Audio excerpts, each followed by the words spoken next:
Welcome all. Really excited to invite you to this event today, put on by Aurora Digital, TLA Smart Cities, and Tech UK. So, really grateful for their support for this event. As I'm sure you saw when you registered, we've got a stellar lineup of speakers for you today, who hopefully will be able to provide you with a really good understanding of the capabilities with 5G, particularly around sort of video analytics and computer vision. Hopefully you learn a lot. Be great if we can be interactive. Please ask any questions as we go through. I believe there's going to be a poll at some stage during the event as well, so please participate in that. You've got a very, very senior level of speakers today, so hopefully that's an opportunity for you to ask anything that you want. Just as a background, Aurora Digital, what we do, if you've never heard of us, is we support and showcase great tech. I mean, that's kind of what we're about, and that's why we work with people like Tech UK and TLA Smart Cities and so on. And so we run a bunch of events like this. Today, the session is moderated by the wonderful Richard Foggy from KTN, the Knowledge Transfer Network. Far more knowledgeable about this area than I am. I hope you really enjoy the event, and I would really like to hear your feedback afterwards. And with that, Richard, I will hand over to you. Thank you, Sandy. Welcome everybody to the wonderful world of MEC. Mobile edge computing, as panelists, attendees have already picked up, it is strictly, according to EXI, multi-access edge computing. It's an example of the flexibility of architecting that 5G allows, so that you can develop solutions that are specific to the application that you're looking at. Sandeep's correct. We've got a stellar lineup, self-excluded. I'm Foggy from UK 5G, in addition to wearing a KTN hat.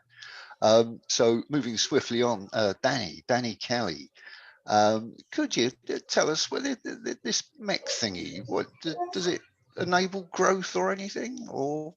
Yeah, it's been rumored to, Richard. Yes, I believe so.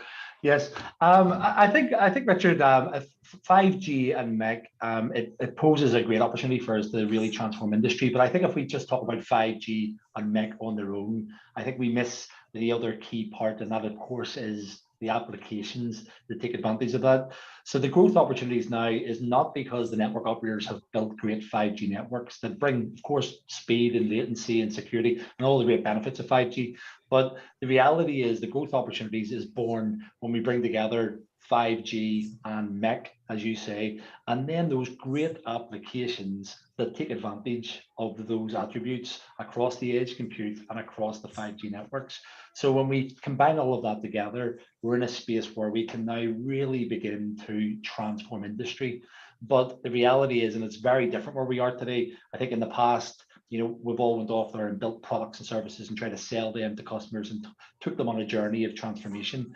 Today, 5G and MEC and applications really requires an ecosystem of partners to do that. We don't know one supplier has all of the answers, and therefore we've got to work together with our customers to understand what outcome are we trying to achieve, and then work backwards from that outcome. When we understand the transformational outcome, we can understand, okay, so what's the network configuration for that?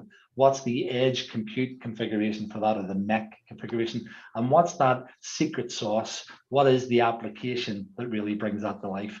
So when we bring together this triage of applications, edge compute, and 5G networks, we really unlock the true potential of 5G.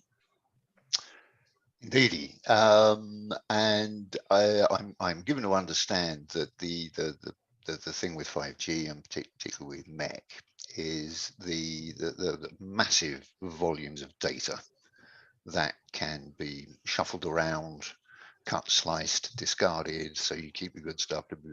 And the sort of devices that we're looking at, UHD video.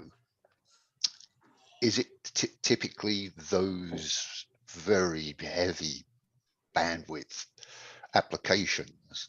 Is that where we're going to see MEC deployed? Yes, it's a primary use case for MEC. So that data is expensive to transport across the network. So that MEC really brings the compute power to the customer. So it's no longer about the cloud. The cloud was once king.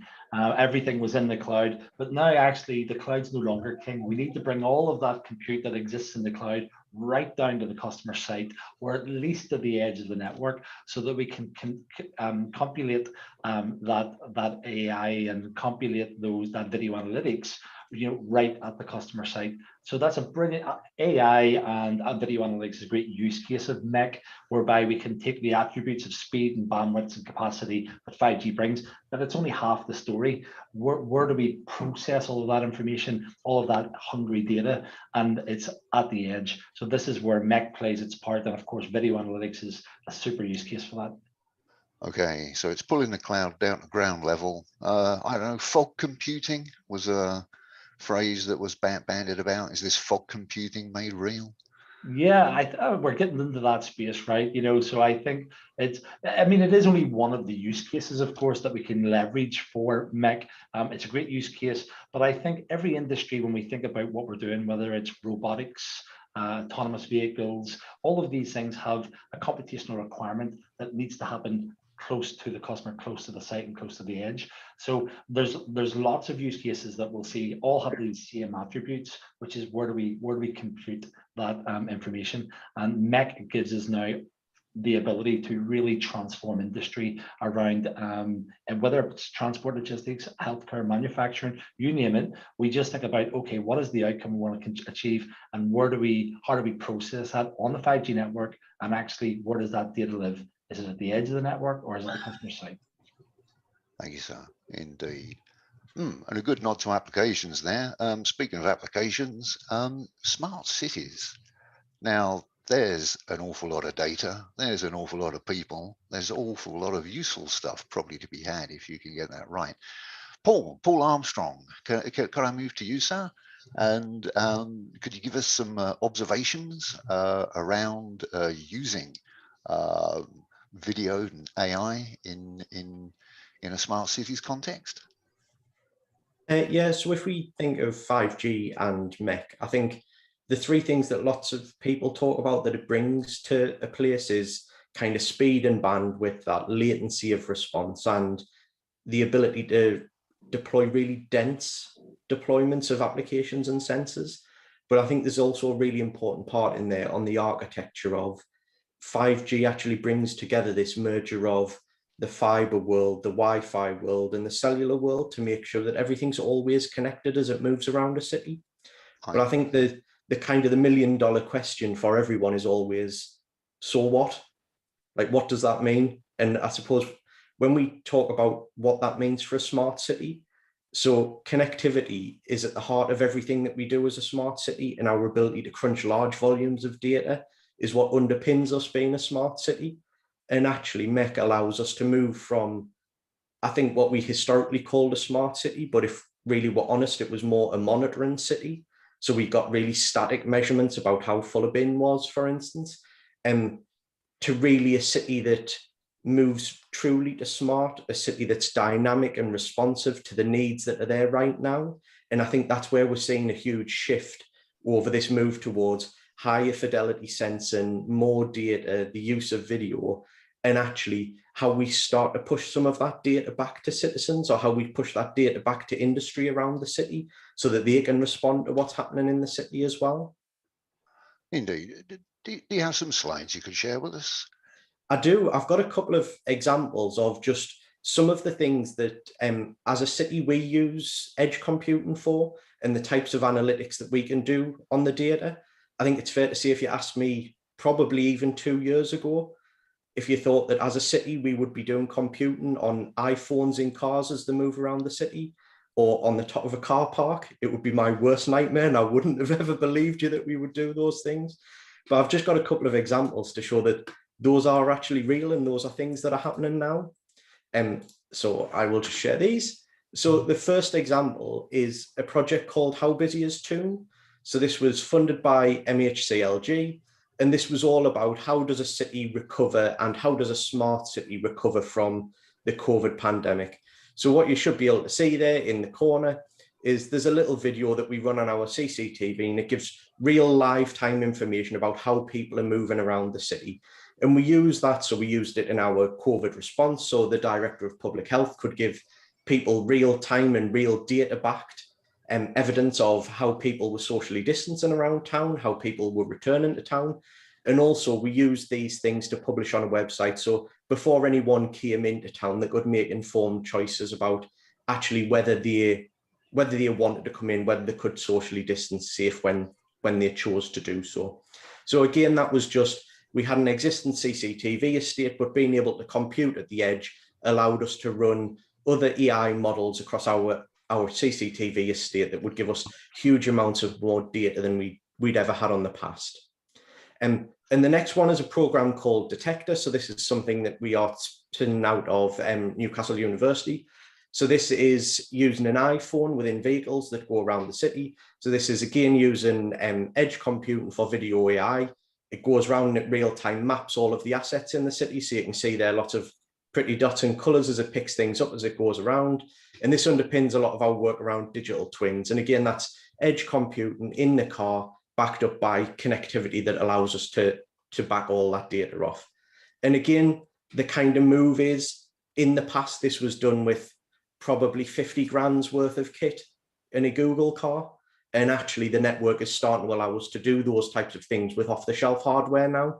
So it's hugely cost effective, and we're starting to see lots of examples like that coming in cities. And I think that's where a lot of the examples that you'll see in cities come up.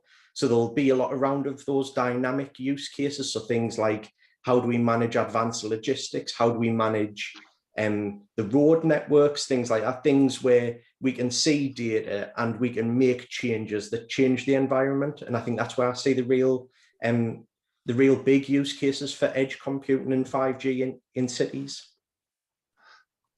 Thank you kindly, sir.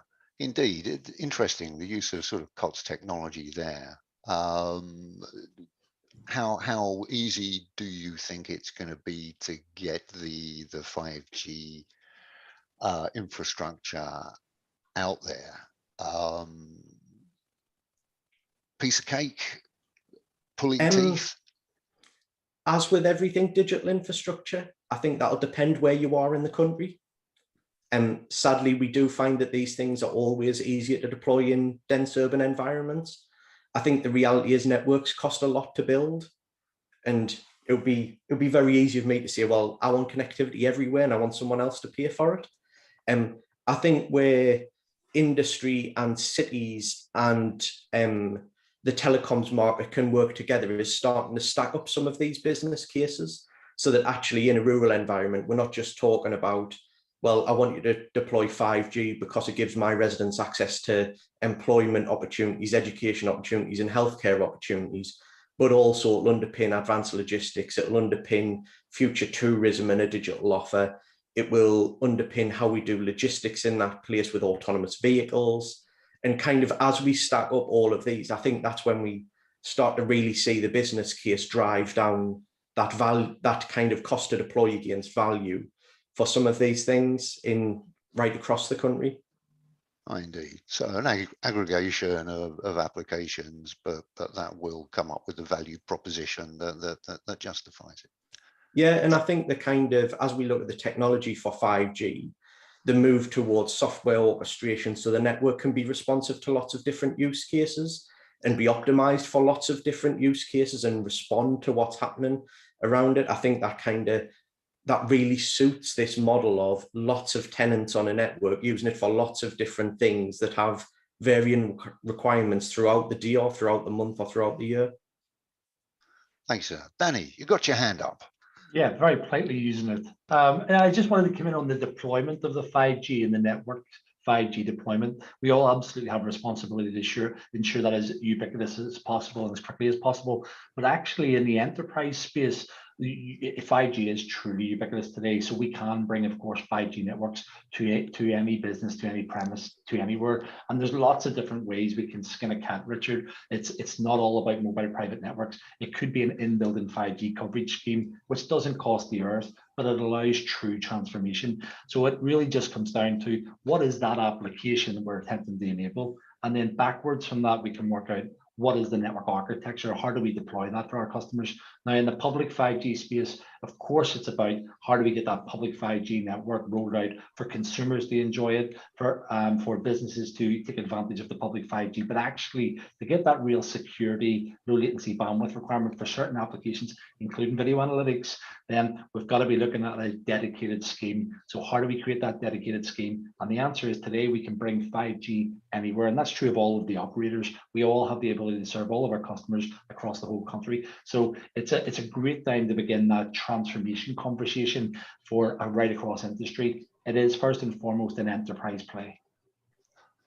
Thank you. Yeah, good observation. I've got to say 5G isn't a Jan tomorrow sort of offer. You're absolutely right. There's great examples, and it doesn't have to be mass geo inside a shed doing very funky things very fast. That goes on. Yeah, indeed. Hafsa, indeed, from a Highways England perspective, now the use of video, I'd have thought is key to your operations. What are you doing with? What's the potential for 5G MEC and AI here? Yeah, so a little bit of background on me. So I'm with KPMG, and I work with public sector on their digital data and technology strategy and transformation projects with a focus on mobility. So currently working with Highways England, as you mentioned. And we've done loads of work in the past just looking at the economic benefit and value of connectivity. So coming at it from a mobility perspective, we've seen numbers so ranging from £50 billion to £75 billion of economic value of cabs by 2030. We also see research suggesting, traffic delays reduction of 10% by the introduction of 5G networks. So given all of that news, Highways England has been working on developing their vision for digital roads, which is essentially looking at how they can harness connectivity in all of their operations. So starting right from construction to operations and how they deliver information to customers. And connectivity and 5G and video analytics actually plays a role in all of these three pillars. Starting from construction, biggest thing on a construction site is safety. So they are looking at how they can make sure that in the next 5 to 10 years, all of the new major schemes coming up can be connected, and starting to look at how video analytics can be used to make sure that there's enhanced safety on site. Going into operations, massive implications for traffic management, starting from actually just improving how the signals are set by dynamically monitoring the flow of traffic. Going to actually, if there's an incident, being able to spot a stopped car in a live lane. So there's a lot of trials happening in that space. Going one step beyond that actually is using 5G connectivity and multi-edge computing with video analytics is to spot the incident before it happens. So that's when you start looking at the behaviors of the drivers and start analyzing dangerous behaviors and stop an incident from happening.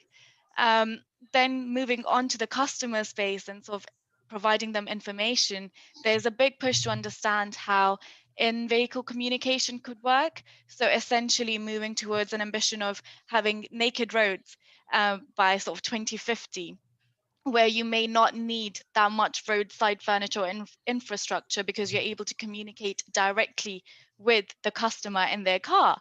So the opportunities and sort of opportunities to grow and opportunities to be more efficient are massive for a business like Highways England.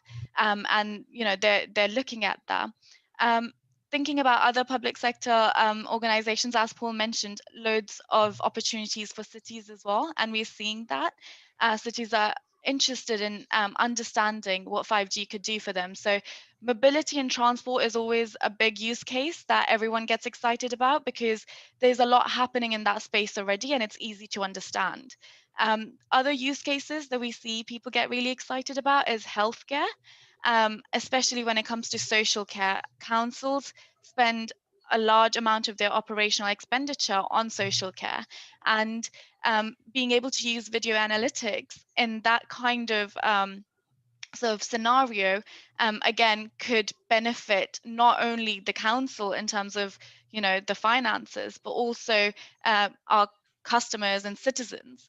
So I think in sort of very quick summary, loads of exciting opportunities for growth because of this particular technology. Thank you kindly. Wow, and it'll cure your asthma too. Well, but literally, in particular, indeed, I know some great work going on with its application in social care, looking after vulnerables. Thanks very much indeed. And now, sort of a bit of a segue, because he's going to cover sort of some of the architectures and a sort of a ports example. Neil, could I introduce you, sir, and have your observations on the application spaces? And I think you do have some Port Authority digital twin exemplars up your sleeve. Yeah, I mean, we've got a huge amount of work going on in service creation, and I think, you know, Dean on the Q&A is asking, you know, how relevant is MEC to new services, and I think it's a good question. I think there's elements of it that help us. There's elements that we've already got. There's new things that you know, we haven't even considered. Or we've given up because it was too hard. And I think there are, you know, bringing more compute closer to people will always help will always help people be creative, and always allow you to try things that, you know, 20 years ago, an old fogey like me would have said, nah, you'll never make that work. Well, maybe now we will. So I think it's always good to experiment. But I think if you look at it from an operator point of view, you know, we're out there building connectivity all over the country, in fact, all over the world through BT Global. And the stark reality is that we need to do more than just connectivity. So we're working in healthcare. We're trialing a huge number of new healthcare services. It's all about, you know, through COVID, one of the things I think has really been spotlighted and probably needs to be even more work done on is the kind of elderly and infirm who are maybe home alone. And, you know, Mobile Edge Compute helps us, or multi-axis compute helps us with managing the scale and the complexity of that. Is there any, you know, brilliant new discovery in that? Probably not, but the scalability of it and the reliability of it, for sure, it is helping us. A few other use cases that we're using 5G for, outside broadcast through BT Sport. You know, we've done a number of outside broadcasts using 5G, particularly through this COVID period, where we've had our commentators and our opinion people, what do they call it? There's a name for them, pundits, all over the place because of COVID, and 5G's helped us connect them and do some interesting things with video and virtual reality that would have been difficult. Again, edge compute plays a huge part of that. We have a model of a big 18-wheeler lorry with compute on the back that we drive to a stadium, plug in, and allow people in the stadium to do, you know, some fantastic things. COVID's put that on hold because we unfortunately can't get a lot of people into the stadium, but hopefully that's about to change.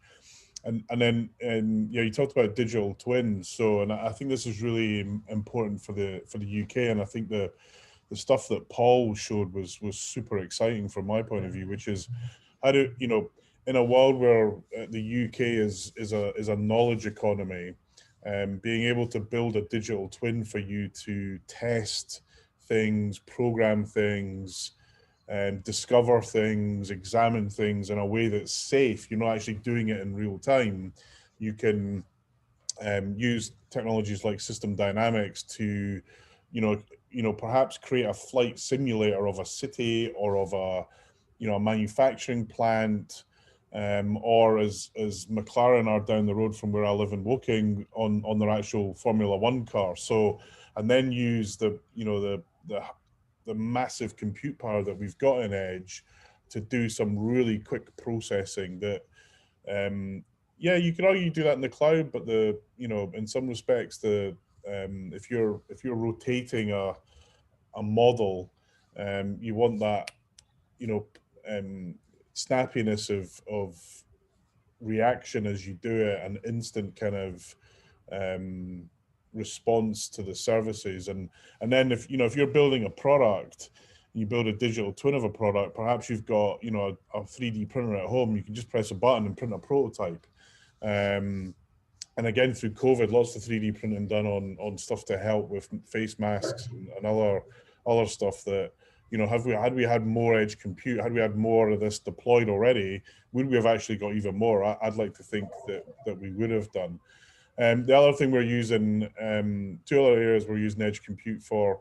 One, believe it or not, and I have to say I was kind of surprised by this when my team came to tell me about it, which is we're using edge compute to really, and I think linked to what Hafsa was saying, to really plot routes much better than we've ever done before. Sure, we've got GPS, sure we've got Waze, we all love it, but actually when you start to think about the number of journeys that happen every day that are almost predictable to like 90%, you put them into a big platform and say, okay, 90% of the traffic tomorrow we could predict. In that case, why don't we predict a space for them to travel effectively in? We have a pilot running with Ipswich Council in Suffolk around how we plan and rotate traffic through their city in a way that's super efficient and, takes a lot of congestion and all the negative stuff that goes with congestion out. And then finally, in ports and in manufacturing, and again, this is related to video, we've done a few use cases where, you've seen what happened in Suez and all the backlog of shipping containers, and in an increasingly, in a world where the supply chain is increasingly easily disrupted, or there's so much demand that it's keeping supply chains moving is crucially important. Apart from the shipping time, the longest part of the journey for a product is off the ship onto a port and then into your hands. So we've done a huge amount of work where in Belfast, where we're able to help them get a lot more telemetry around what ships are where, what cargo's on them, what's the weight, what's the dimensions, where's the lorry coming to pick it up, and just bringing all those things together so that it's just a much more smoother process, and you can start to automate it. Now, there's a lot of health and safety concerns there because you drop one of these containers and it could be bad, but again, by building out a private network that Danny was talking about, we can really get to an incredible level of fidelity with sensors around what's where and how it affects. And then finally linked to that in manufacturing. So, the UK is a phenomenal engineering country. If you want something engineered well, you get on a plane, you come to London, you come to the UK and we build it for you. And I think 5G has got a phenomenal part to play on that, whereby if you are building something, you want assurance on that build. So imagine you put in, you imagine that the factory of the future has a sphere of cameras where every step in the manufacturing process is recorded and certified automatically. So you're, Rolls-Royce and you're building an engine for an airplane, you want to know that was built right. And if you have a problem, you want to be able to deconstruct it so that you can improve it. Again, edge compute is allowing us to put that level of video capability in a way that's scalable, so that as that engine comes together or as that product comes together, You can see every single detail about it, and then go back and even to, you know, even do it serial number by serial number if you so desire, and really understand what went right, or where are there opportunities for improvement, or are we 100% sure this engine was built because we saw this weird telemetry. And again, linking the in-flight telemetry of the engine, where there's now millions of sensors, back to that production line, so that they can understand, you know, what they could tweak, what they could change, what they could do better, is fantastic. And if you think about, again, you know, food production, you know, imagine expanding that into food production and farms and the kind of food production companies, and getting huge amounts of benefits and ultimately more efficiency. You know, if we were as a global world, if we were able to improve our efficiency by 2 or 3%, that is massive. And each one of these little use cases that we're all talking about moves that dial. And we as telcos want to be a bigger part of that journey, because frankly, if we want to continue investing in the infrastructure, someone's got to pay for it. And right now, that's just on connectivity, we're going to run out of road on their ability to fund and build the infrastructure that these use cases need. Thank you kindly, Neil. Yeah, some good observations in there. Righto, moving on. CumCum data from Tech Mahindra, large system integrator, indeed, well versed in these enterprise solutions that Danny has referred to.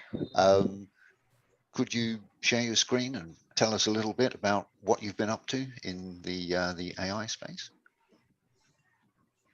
Yeah, so Richard, thank you. What happens in the whole system is that, although we have seen that there are a lot of use cases which all of us are discussing, right? So these kind of use cases are actually driving the whole scenario, right? May it be your digital operation, production, safety, wherever across industry segments, there are video analytics, correct? And we see that this kind of solutions, analytical solutions, day in and day out, it is increasing. With the new technological innovations, we are getting more and more of the use cases which use the camera-based solutions. So now, as we are moving towards more and more of the camera-based solutions, so what it is that that would be requiring an intelligent network, and if I may say, that's the 5G. So many of the continents still do not have 5G, and India as such, we still do not have, but it is 4G LTE to predominantly 5G, because 5G is actually a transition, right? It's a transformational journey. It doesn't end or stop. So it has just started. So what it is that would require this kind of intelligent network, where we talk about loads of bandwidth, 20 Gbps bandwidths, which 3 Gbps is claiming 1 millisecond latency and kind of likes, right? So there is a huge bandwidth requirement as we move towards more of the quality video, right? HD quality, FHD quality. Now we are talking about 8K or the 4K videos. This kind of video streaming would definitely require a very high bandwidth, which is probably not being the forte of 4G LTE or the Wi-Fi's of the world. And more so, if we are talking only about 1 or 2 devices, it will going to cater. But where we are telling that the whole enterprise situation needs to be, or the whole smart city, or as Hafsa was mentioning, the naked road constructions of the world. So that kind of humongous amount of the data which is getting generated through all the devices put together would definitely require a intelligent network, and that intelligent network is 5G. The performance perspective, the quality aspect. Now there is another aspect which is a driver for using intelligent network, and that's the requirement coming from every data needs to be inferenced on real time. I need to see what is happening just now at this point in time. That's what the requirement which is coming out from across industry segments. They would like to see how the digital safety, how the worker who is going to there in the field is operating the valve. They would like to see that. If there is a lone worker, or if there is a fall happening, or if there is a drone capturing the surveillance aspect, all those data which is getting generated needs to be inferenced at real time. And that's where the beauty of MEC, the multi-access edge compute, comes into picture, which is very close to our on-prem setup. That's where the more importance of MEC comes into picture. So we may say that how it is getting benefited, how MEC is getting benefited. We need to see how this whole latency picture comes into picture, how the privacy and the cost aspect needs to be taken care of. As we were discussing sometimes back, that the whole data, if it needs to be processed over cloud, there is not only the backhaul requirement, which increases tremendously, but there is a cost also associated with it. That backhaul can be anything. It can be satellite, or over microwave, or over fiber. So that backhaul requirement increases drastically. And if we are in a condition where we can process this kind of data over on-prem, over MEC, and maybe 60 to 70% of the data is getting processed onto the on-prem, and rest data is getting transferred to cloud. So that kind of architecture, where there is a breakout happening in MEC, and then the rest is being transferred over cloud for your monitoring aspect or for your historization aspect, those can be thought of where the cost will go down, because implementing 5G is very capex intensive, right? We need to see that how we get the ROI on the longer run. And that's how these kind of architecture, where there is 60 to 70% of the data which is residing on site, where the security aspect or the privacy aspect is also being taken care of, and we need not worry so much that my data is moving out of my premises. And then the processing also happens on the near real time.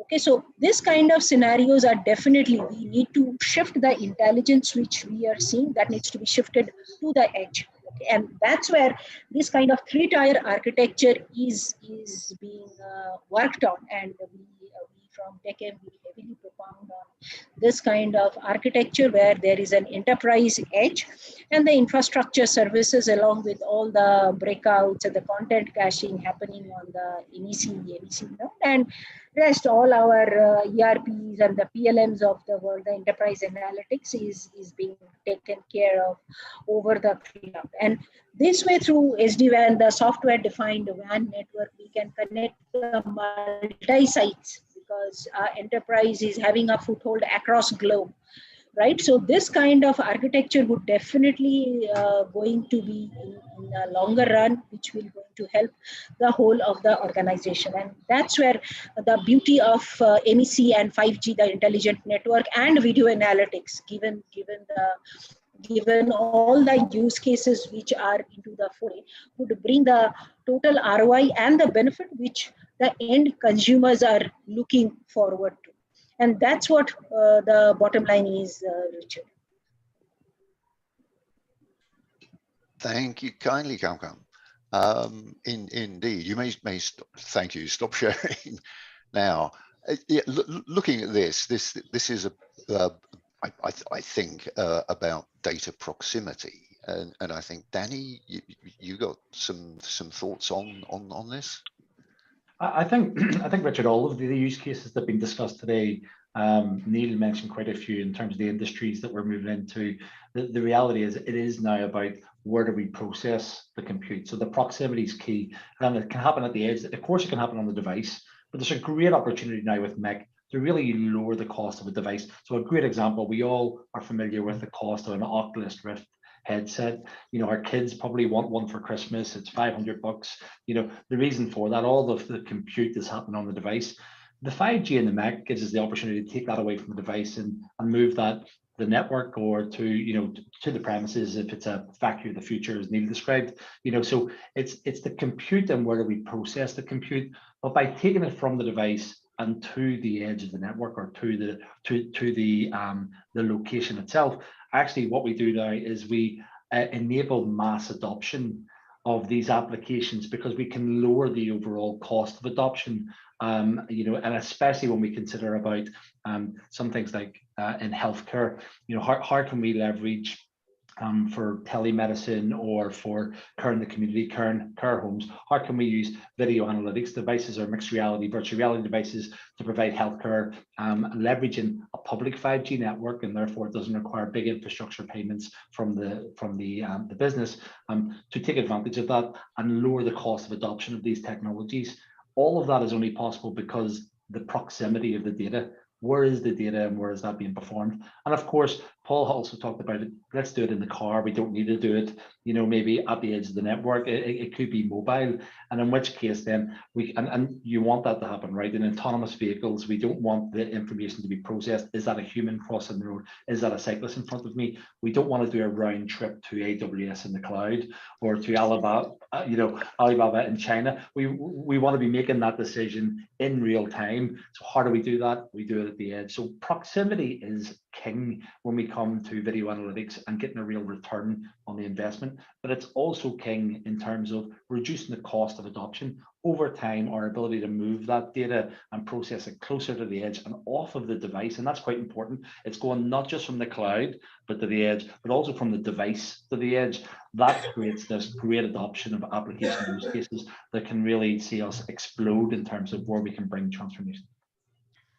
Thanks. Yeah, we had a question in from Dean, a good one. I mean, many of the device cameras and whatever, more and more of those are looking to put more and more compute onto the device to sort of pre-process before they send the data out.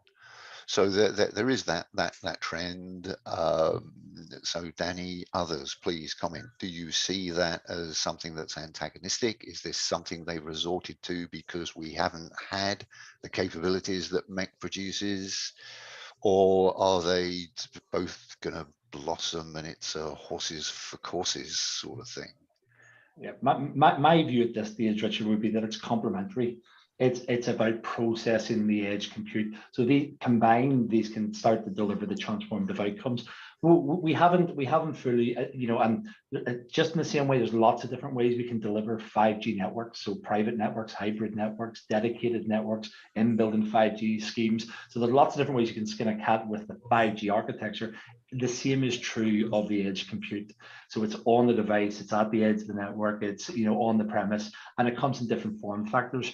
The application and the outcome. So what are we trying to achieve and how are we trying to achieve it determines the best route to that. So from my perspective, all of these are complementary in terms of delivering true automation and true transformation. The example that Neil gave around, you know, Rolls-Royce building the engines and having video analytics right across the factory plant, you know, that makes a lot of sense for that to happen at the plant and not on the cameras. Those cameras don't need to be expensive cameras with edge compute running on them when we can run that edge compute in the corner of the factory. That's, you know, so lots of the cameras talking to the compute at the edge of the factory. However, if we have a use case, maybe Paul's in a city sphere where actually a lot of the compute happens dispersed across the city, then it makes a lot of sense to put the compute in the camera, or maybe in a distributed MEC environment where we can deploy distributed MEC. So AWS, they've got their capability wavelength.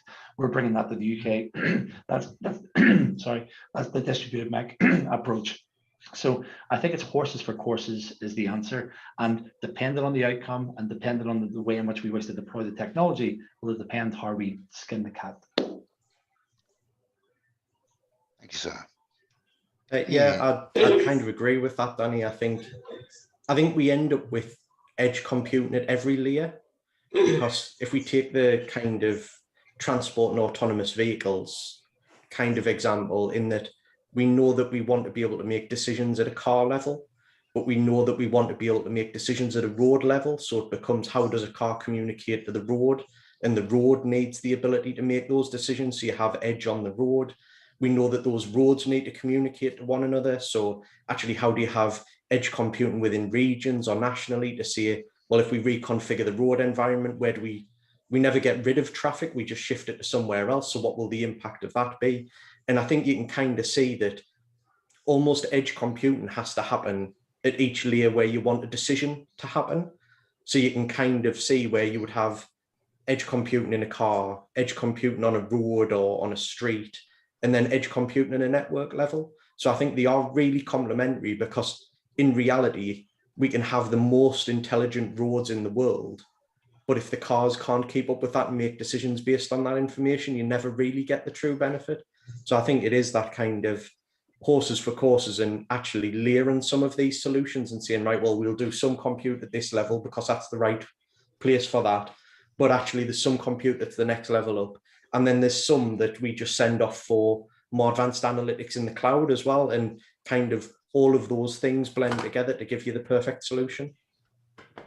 Good example, Paul. Oh, thank you kindly. Righto, break things up a bit. We're going to move on to sort of regulatory issues and what have you. But first, Aparna, a poll. Okay, indeed. Please let us know which of these amongst the audience do you understand most, are you most comfortable with? Okay, gone sort of thing. I think we'll have this up for about 30 seconds or thereabouts. And so much for democracy. Hosts and panelists don't get a vote on that one. Thanks indeed. The committee will take that one. Oh, there we go. Okay, right. Thanks. That's helpful. So we're all 5G experts. We know a little bit about MEC, and the video analytics bit. Never fear, we've got some of that coming up. But first, Hafsa. Okay, so we're taking all these high definition pictures of people's faces and things like this. There must be regulatory aspects to running these systems. Could you give us an indication of some of the implications there? Yeah, sure. So I think the biggest sort of aspect that comes to mind when talking about 5G and also video analytics is sort of the citizens' hesitancy due to privacy and the regulations that exist around there. So I think there's a part about understanding that what actually edge computing allows us to do is to work within the realms of existing regulation where it impacts the privacy of individuals. So it's possible for a camera to be able to process all of the information on edge and only transfer the data that pertains to, you know, an incident or whatever the use case is, or irregular behavior, so that actually the privacy of the masses is not compromised. We're seeing solutions come up which actually, you know, anonymize the data before it leaves that device, so before it gets onto the cloud. So it's actually bypassing a lot of the typical regulatory but also consumer hesitations that we would see. The other area about regulations worth talking about, so from a more local council and cities perspective as well, is working with them. I mean, it's very similar to the poll that we just conducted, in the sense that there is different levels of maturity depending on where you go and who you talk to. So you have some cities, not just talking about the UK, but generally globally, developed nations, we have cities who really understand 5G, they understand use cases, and, you know, like Paul mentioned, like going out there, trialing things, seeing how it's going to benefit them and the citizens. At the same time, we've got some councils and cities who are not actually sure what 5G does for them. What they get is a lot of people knocking on their doors, asking for planning permissions for things that they don't fully understand. So it's all well and good that there's regulations, and a lot of work is being done by the UK government on making sure we have appropriate regulations for innovation, but there is inconsistency in how it's applied and understood at the local level. As Denny's been mentioning, this this innovation needs to be led by the use case. It needs to be led by the need. And if the end consumer, end business doesn't fully understand that, then this can be quite difficult to actually achieve. So it's one of the barriers that we keep seeing sort of coming up. So there's number one, understanding of 5G, understanding of what MEC is, understanding of video analytics and how that can help. Then going on to actually what the regulations are and how they apply to each council. So whether that's planning permission. I mean, and not so long ago, we saw news about councils taking too long to approve planning permissions. That's a constant thing we hear about. And every time it comes to regulation and everything new, there's always a danger of analysis paralysis, where if something new, you don't fully understand it, so you go into analyzing loads and actually miss the opportunities that some of these innovations present. So I think, yeah, actually, I think it all kind of drills back down to that there's a lack of consistent understanding of the technology itself, but also the regulations that are in place to promote it. Thanks. Yeah, indeed. I mean, I think it's a given that we need more stuff, furniture, kit for 5G. And this means a lot of locations, sites are required by infrastructure providers, operators to do this. And there isn't universal understanding, peace and harmony around that process. I've been quite impressed with the work that's been primarily driven out of West Midlands Combined Authority and the DCMS Barrier Busters around things like EC code valuations and how to take some of the pain out of that, and also the strategic mapping of location for potentially assets as you digitalize going forward. Paul, you must have plenty of experience of smart cities context of some of these regulatory issues. Can you share some learnings, both positive, negative? Maybe? Yeah. So I think in terms of the deployment of infrastructure, it benefits me very well. That's how I make a living. So we are starting to see councils employing people who are actively there to engage with the market, and kind of my job is to go at the market and get more people to deploy more in North Tyneside and to deploy faster and better. So we are starting to see changes in that, and I think we are starting to see changes in attitudes, and kind of, as with many things, the COVID crisis has helped that in terms of reframing the importance of digital infrastructure. So it's no longer just seen as, oh, well, people are digging up the roads or putting masts up. And I think that's really helped and changed the attitudes. In terms of the regulatory issues, I think, like Hafsa said, there's some things that edge computing can help with.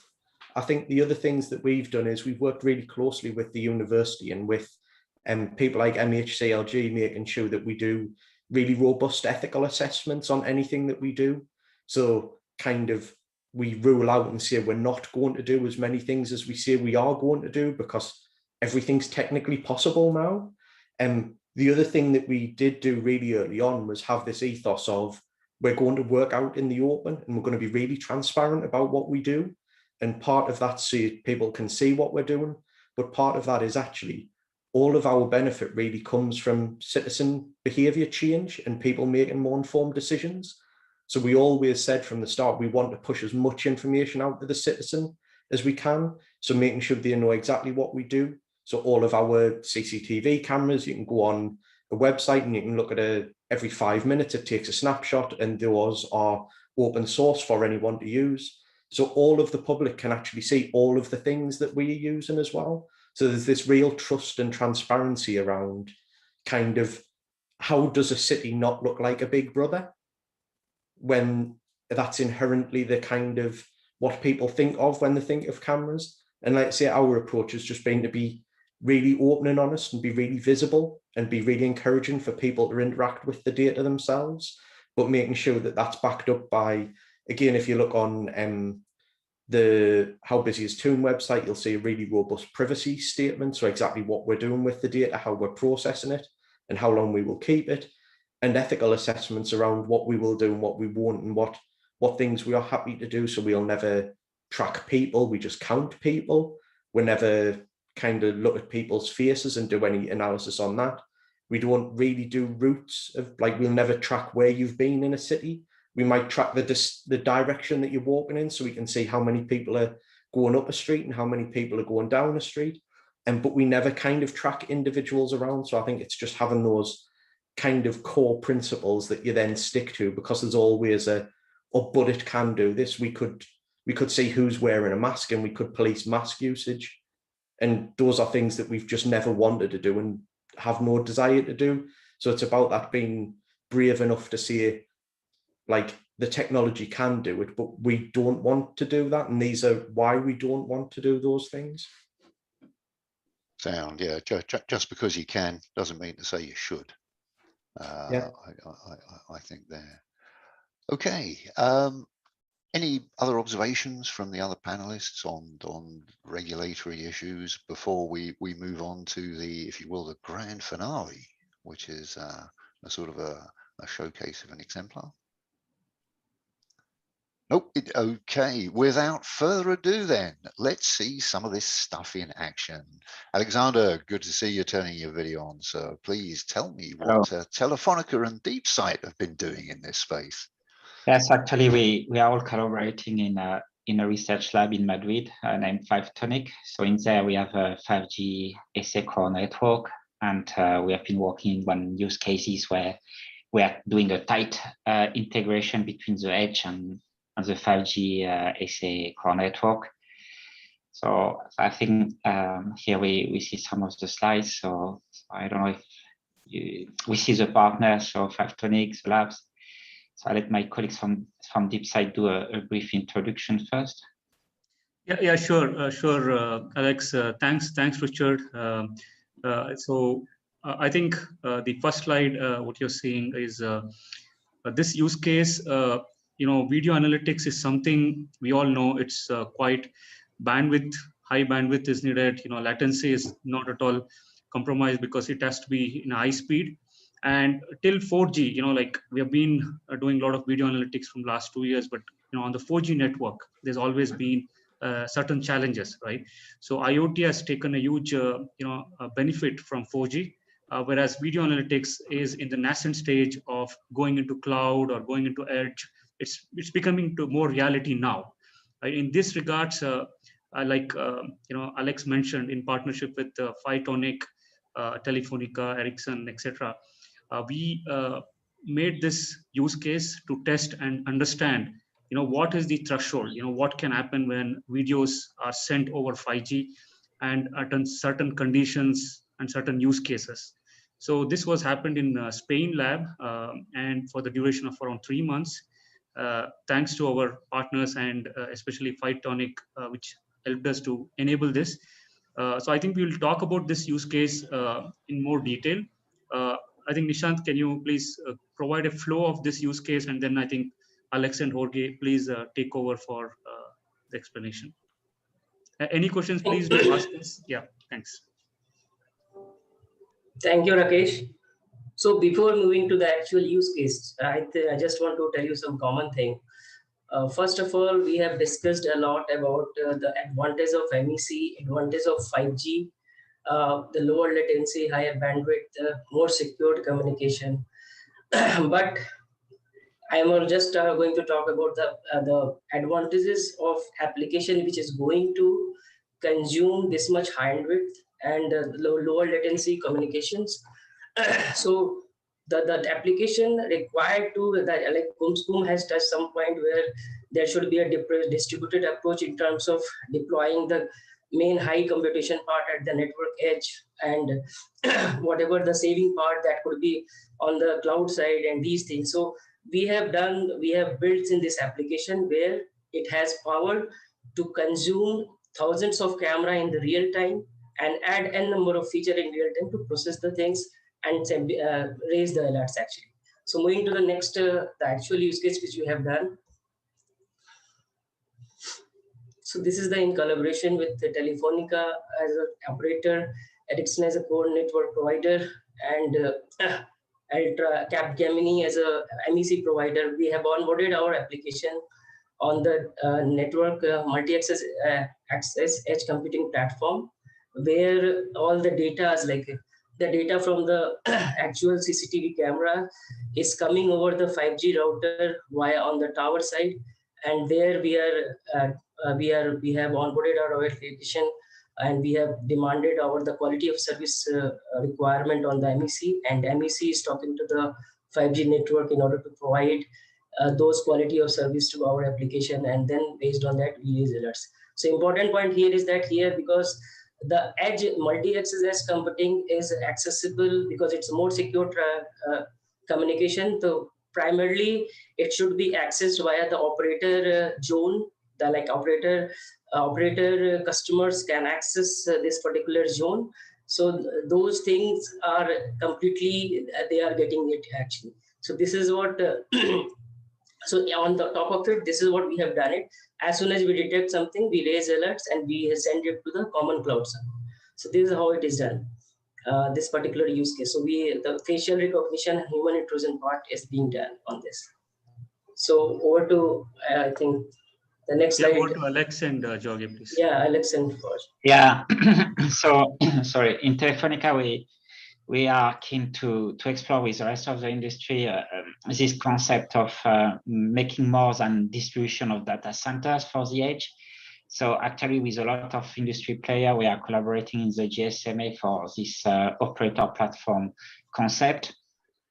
Jorge is going to describe to you. He's the chief architect for all this concept in terms of platform and the trial, but in a nutshell, as an introduction, we really want to make full usage of the network for the edge. And for that, we need somehow to integrate what is the edge as a platform layer with the rest of the network. And we have been pushing for this in the standards. There are many players involved in the GSMA in this definition. And then we took this reference kind of concept and tried to build it in the 5tonic lab for the DeepSight use case. So Jorge, maybe you want to give some technical view on the concept. Yeah, thank you, Alex.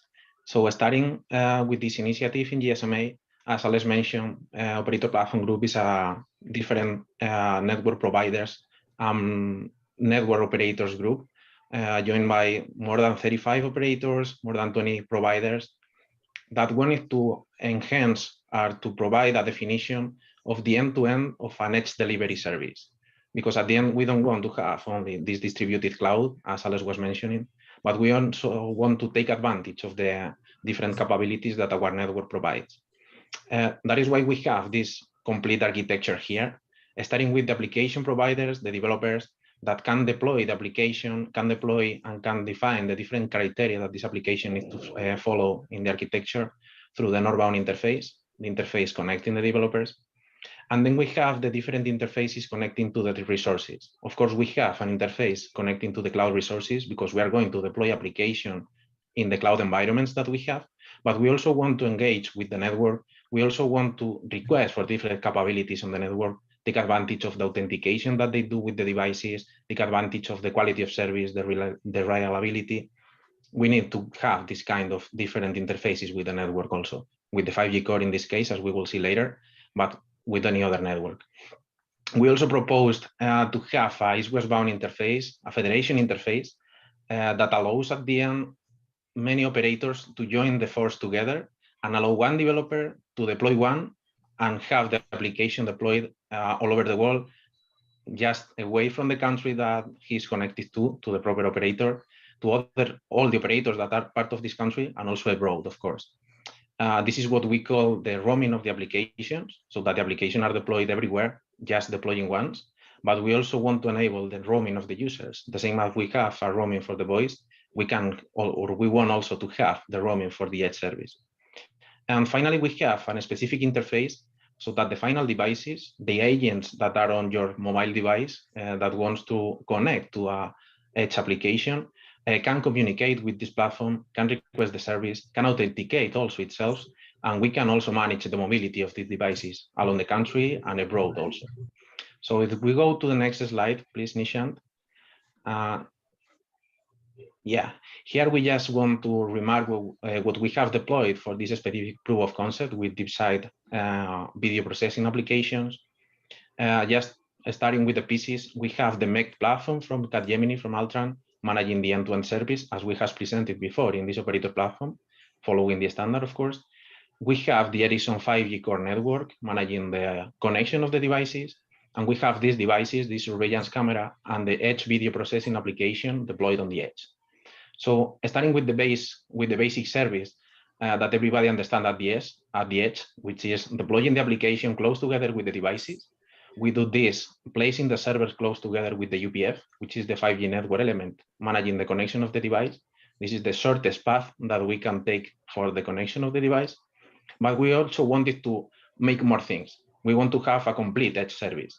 That is why we have these additional interfaces, starting, for instance, with the UNI, the connection from the cameras to the MEC platform, that can manage the connection, can allow this camera to discover which servers they need to connect to. But we also have additional interfaces, starting again with the normal interface, so that the developers can easily, in this case, DeepSight, can easily deploy the application. And we also have this advanced interface network connection to the NEF. The NEF is the gateway of the 5G core network, the standard one, that provide access to external parties to request capabilities to the 5G network core, so that we can securely provide these capabilities from the operator to external parties that want to have these capabilities. In this case, we have tested some of them. Of course, there are a lot of much more capabilities, but we have focused on providing different information about the devices. For instance, the location. We can provide a trusted location of the device information to this external application. We have also tested the guaranteed quality of service, so that in this case, DeepSight can request so that the connection of this surveillance camera are always treated in the best possible fashion, so that independently on the situation of the network, independently that the network, the radio core or the radio network is overloaded, the connection of these cameras for this application is always treated with the most optimal quality of service. We also have some capabilities for modifying the charging policies that we have on the network, so that, for instance, in this case, DeepSight can charge the connection of the devices instead of the proper owner of the connection of these devices. And finally, we have a much more advanced use case, which is the optimization of the network routing of this edge application, so that we can predict the movement in case this camera has mobility. We can ensure that the traffic is always routed in the most optimal way, independently of the location of the application. When we need to change the link just because it is overloaded or whatever, we can always optimize this routing of the applications. So our intention with this is just remark which are the capabilities of the network that we can provide to the edge service, so that it is not only an edge service. It is not only a distributed cloud service. This is a complete telco edge service that can evolve to something that the application may consume in this feature. So I think here the main comment is that the 5G network has really been built for edge. Okay, all these capabilities are standard capabilities that all operators can look at and deploy. And it has really been so to do this tight integration and enhance the application experience with the edge. So that's a great thing about the 5G network. So here one thing I want to add. Here, along with the alert, the intelligent DeepSight is going to send the intelligent alert by taking the information of 5G, like the location information of the mobility, because it's a mobility, the camera is moving, so mobility information of that particular cell. So along with the alert, we can send the mobility information on which tower it is. So it is also has a tight packed integration with this, whatever the cell information is there, along with the alerts and what movement is there. So this is what we have achieved together. Yeah, I mean, the 5G core network is totally API based. So asking for this information is just doing this API integration between the gateway of the core network and the application, and its location, but not much more information could even be requested and bound to the application. So again, it's quite a useful capability of the 5G core that can enhance the edge experience. Thank you kindly. Indeed, for me, that's what 5G, AI, IoT, the fusion of coming together is all about. It's surfacing those new capabilities. Indeed, thanks very much for that run through of the 5tonic MEC standalone integration. I look forward to seeing very similar proposals in the smart networks and services calls that are coming up later in the year. Indeed, thanks very much. Okay, if you could stop sharing now, we're coming into the I think we're in the final 10 minutes of.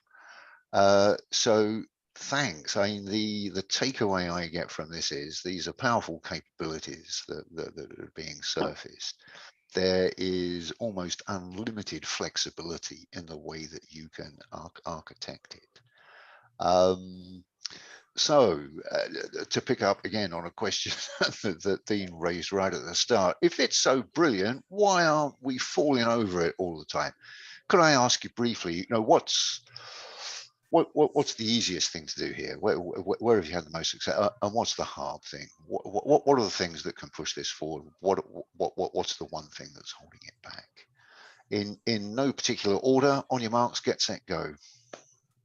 Maybe if I just come in, Richard. I mean, no one, I've said this in many other things, no one ever comes into one of our stores and say, hey, we want edge compute, right? It should be invisible. If you watch The Mandalorian on Disney Plus on BT or EE, you were using edge compute to watch it. It's there, and we're delivering content today. If you are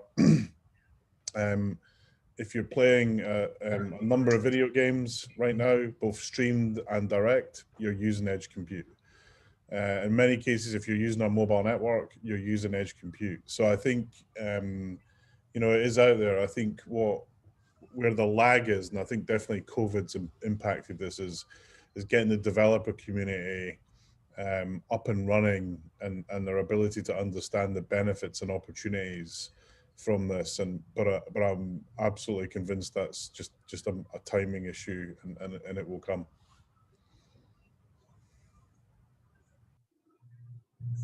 Yeah, I'd agree with Neil there. I think we probably are falling over it all day, every day, without realizing those are specific edge compute examples.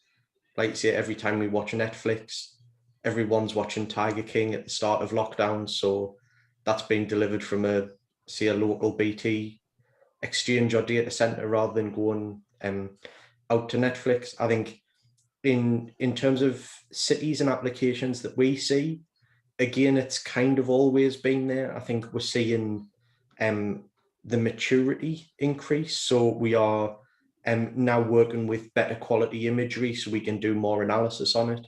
The compute and level of compute that we can do at the edge practically is now far in advance of what it was. So again, that's kind of moved us on a little bit. I think, to answer your other question, the technology is normally the easy part. I mean, I know everyone's talked about some really complex software orchestration of networks, but that's normally the easy part.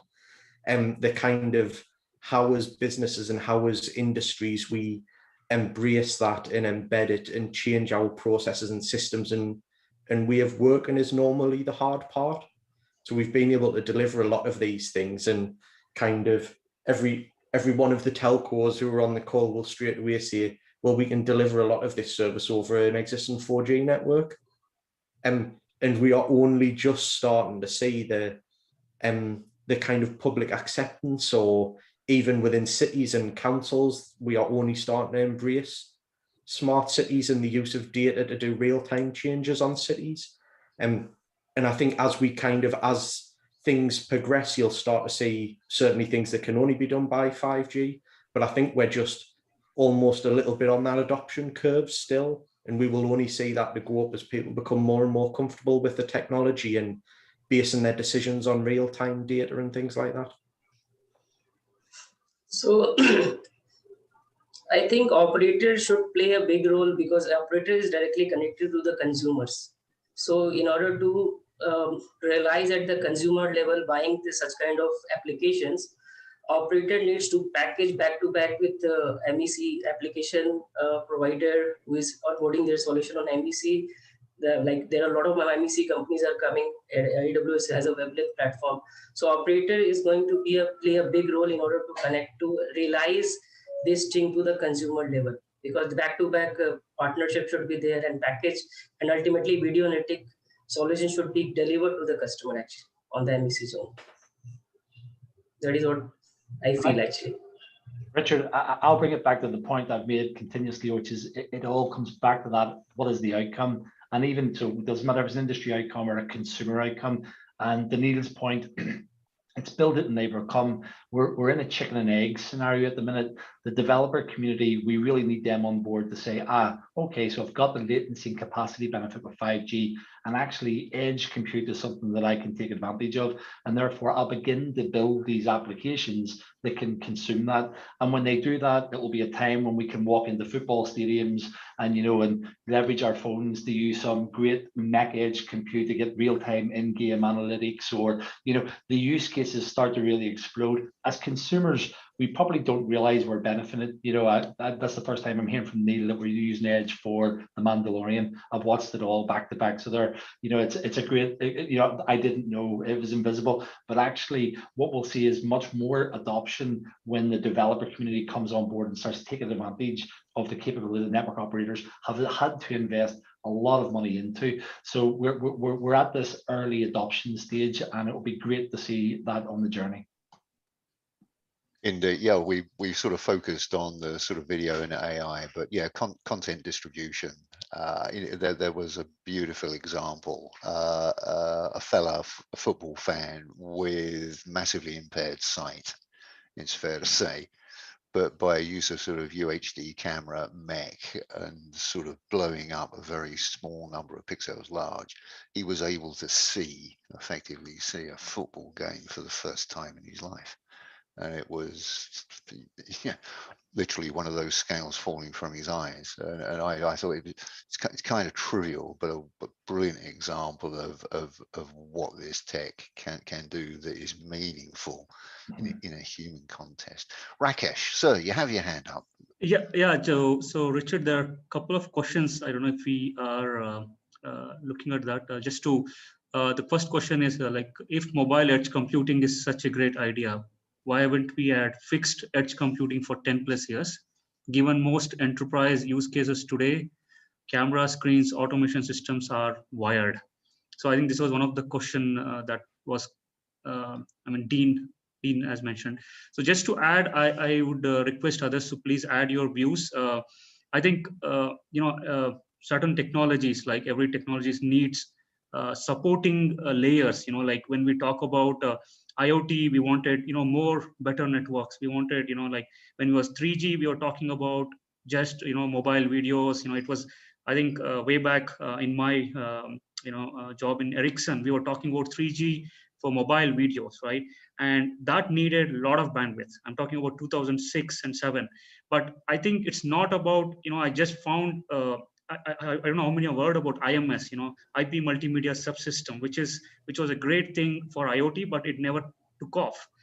So in the same way, I think for this question, the mobile edge computing, even if it is there or it will be there, it needs many other supporting components. Like in this case, if there's no great applications, like I think rightly said by Neil and Paul, Danny, that I don't know what I'm using as an end customer. I don't know what I'm using. I'm just liking to have this great speed, great stuff. But end of the day, as a technology companies like telecom companies, infrastructure companies, or AI companies like us, we need to come together and create these applications that can work anywhere, right? So that's, I would see, is happening now. And that's why I think mobile edge computing is gradually going to be picking up much bigger. I think if panel wants to add, please do add. I think it was also really expensive in the past. Like, yeah, we've kind of seen the kind of single chips and neural engines has put way more compute power in smaller devices that in the past we would have used whole racks of servers to use. I think equally, those things always relied on a lot of backhaul, and I think the fabric of networks around places is fundamentally changing in the UK right now. Like, again, if you'd asked me 2 years ago, as a local authority, would I be looking at putting a point of presence in a national internet exchange? Absolutely not. But that's something that we're actively looking at doing now, so that we know that there's a huge influx of fiber networks and 5G networks being built. And actually, can we move our services closer to them by using the same types of edge concepts? And I think we are just seeing kind of a few different things in the industry shift to just make some of them really kind of tangible business cases stack up that they never have done in the past, or certainly that's kind of where I find it. Thank you all. Some fine observations there, some great wisdom, some good case studies, some good examples. We are, I regret to say, out of time. So may I thank all the panelists and presenters for sharing their knowledge. Can I thank all of you for coming along and learning and participating in this. I feel sure that Aurora will be following up with some sort of feedback survey, and given the subject and where we are in the evolution and deployment of this, I'm sure we'll be back before long to consider some of the other transformational aspects of 5G and associated technologies. Thanks very much for coming. See you soon. So much. Thanks, Richard. Thank you. Thanks. Bye. Thank you. Bye.